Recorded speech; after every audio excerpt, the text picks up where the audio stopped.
ସରସ୍ୱତୀ ଶିଶୁ ବିଦ୍ୟା ମନ୍ଦିର ବିଦ୍ୟାଳୟ ପକ୍ଷରୁ ସୁଭାଷ ଚନ୍ଦ୍ର ବୋଷଙ୍କ ଜୟନ୍ତୀ ଓ ବୀର ସୁରେନ୍ଦ୍ର ସାଏଙ୍କ ଜୟନ୍ତୀ ପାଳିତ।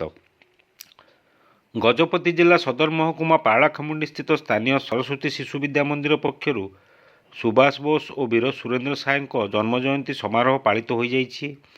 ଏହି ଅବସରରେ ଭାରତର ମହାନ ଜନନାୟକ ନେତାଜୀ ସୁଭାଷ ଚନ୍ଦ୍ର ବୋଷ ତଥା ପଶ୍ଚିମ ଓଡ଼ିଶାର ବିଶିଷ୍ଟ ସ୍ୱାଧୀନତା ସଂଗ୍ରାମୀ ବୀର ସୁରେନ୍ଦ୍ର ସାଏଙ୍କ ଜନ୍ମ ଜୟନ୍ତୀ ପାଳନ କରାଯାଇଛି। ଏହି ଅବସରରେ ବିଦ୍ୟାଳୟର ସ୍କାଉଟ ଗାଇଡ୍ ଓ ସିଭିଲିଆନ୍ ଦଳର କ୍ୟାଡେଟ୍ ଓ ବିଦ୍ୟାଳୟର ଘୋଷ ଦଳ ଛାତ୍ରଛାତ୍ରୀ ତଥା ସୁଭାଷ ସେବା ଦଳର ସଦସ୍ୟମାନେ ସୁଭାଷ ଚନ୍ଦ୍ର ବୋଷଙ୍କ ମୂର୍ତ୍ତି ନିକଟରେ ପୁଷ୍ପମାଲ୍ୟ ଅର୍ପଣ କରି ସ୍ମୃତିଚାରଣ କରିଥିଲେ। ଏହି ଅବସରରେ ଅତିରିକ୍ତ ଜିଲ୍ଲାପାଳ ମୁନୀନ୍ଦ୍ର ହନେଗା, ପୌର ପରିଷଦ କାର୍ଯ୍ୟନିର୍ବାହୀ ଅଧିକାରୀ ଲକ୍ଷ୍ମଣ ମୁର୍ମୁ, ସଂସ୍କୃତି ଅଧିକାରୀ ଅର୍ଚ୍ଚନା ମଙ୍ଗରାଜ, ଜିଲ୍ଲା ସୂଚନା ଓ ଲୋକସମ୍ପର୍କ ଅଧିକାରୀ ପ୍ରଦୀପ୍ତ ଗୁରୁମାଇ ପ୍ରମୁଖ ଉପସ୍ଥିତ ରହି ସୁଭାଷ ବୋଷଙ୍କ ପ୍ରତିମୂର୍ତ୍ତିରେ ପୁଷ୍ପମାଲ୍ୟାର୍ପଣ କରିଥିଲେ। ଏହି କାର୍ଯ୍ୟକ୍ରମରେ ସରସ୍ୱତୀ ଶିଶୁ ବିଦ୍ୟା ମନ୍ଦିରର ସମସ୍ତ ଆଚାର୍ଯ୍ୟ ଆଜି ଓଡ଼ିଶାର ଭାରତର ଜଣେ ଜନନାୟକ ସୁଭାଷ ଚନ୍ଦ୍ର ବୋଷ ଏବଂ ଓଡ଼ିଶାର ଜନନାୟକ ଶ୍ରୀ ସୁରେନ୍ଦ୍ର ସାଏଙ୍କର ଜନ୍ମ ଦିବସ ଅଛି। ସୁଭାଷ ଚନ୍ଦ୍ର ବୋଷଙ୍କ ଜନ୍ମ ଜୟନ୍ତୀ ଅବସରରେ ଆଜି ସ୍ଥାନୀୟ ସୁଭାଷ ନଗର ସ୍ଥିତ ପ୍ରତିମୂର୍ତ୍ତିରେ ପୁଷ୍ପମାଲ୍ୟ ଅର୍ପଣ କରାଗଲା। ଏକ ଶୋଭାଯାତ୍ରା ମଧ୍ୟ ବିଦ୍ୟାଳୟ ତରଫରୁ ବାହାର କରାଯାଇଥିଲା। ଆଜି ହେଉଛି ସୁଭାଷ ବୋଷଙ୍କ 129ତମ ଜନ୍ମ ଦିବସ।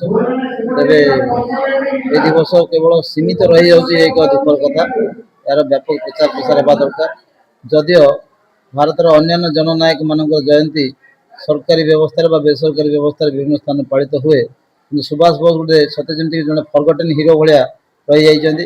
ତେଣୁ ତାଙ୍କର କାର୍ଯ୍ୟକ୍ରମକୁ ଆଗାମୀ ଦିନରେ ଜିଲ୍ଲା ପ୍ରଶାସନ ହେଉ ବା ଲୋକ ଜନସାଧାରଣଙ୍କ ତରଫରୁ ବ୍ୟାପକ ଭାବେ ପାଳନ କରିବା ଦରକାର ଅଛି।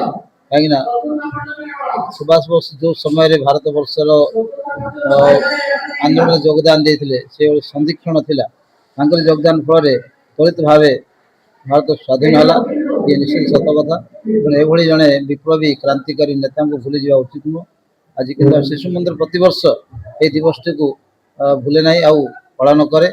ପିଲାଙ୍କ ମଧ୍ୟରେ ଗତ ବର୍ଷ ଆମେ ରକ୍ତଦାନ ଶିବିର ମଧ୍ୟ ଆୟୋଜନ କରିଥିଲୁ। ଆଜି ଯେହେତୁ ସରସ୍ୱତୀ ପୂଜା ପଡ଼ିଯାଇଛି ବୋଲି ଆମେ ରକ୍ତଦାନ ଶିବିର କରିନାହୁଁ। ଆଗାମୀ ଦିନରେ ଆମେ ଦେଖିବୁ। ଏଭଳି ଭାବେ ଆଉ ଜଣେ ନେତା ମଧ୍ୟ ସୁରେନ୍ଦ୍ର ସାଏ, ଯିଏକି ଓଡ଼ିଶାର ଜଣେ ବୀର ଥିଲେ। ସମ୍ବଲପୁର ଅଞ୍ଚଳରେ ବ୍ରିଟିଶ ସହିତ ଲଢ଼େଇ କରିବା ଆଉ ତାଙ୍କ ସହିତ ଲଢ଼େଇ କରି ଯେଭଳି ଭାବେ ସେ ତାଙ୍କର ବୀରତ୍ୱ ପ୍ରଦର୍ଶନ କରିଥିଲେ, ତାଙ୍କୁ ମଧ୍ୟ ଆଜି ମନେ ପକାଇବା ଦିନ ଅଛି। ଉଭୟ ଜନନାୟକଙ୍କୁ ଆମେ ଶ୍ରଦ୍ଧାଞ୍ଜଳି ଜ୍ଞାପନ କରୁଛୁ। ସହଯୋଗ କରିଥିଲେ। ଗଜପତିରୁ ବିବେକାନନ୍ଦ ବେହେରାଙ୍କ ରିପୋର୍ଟ, ଖୋଲା ଖବର ଟିଭି।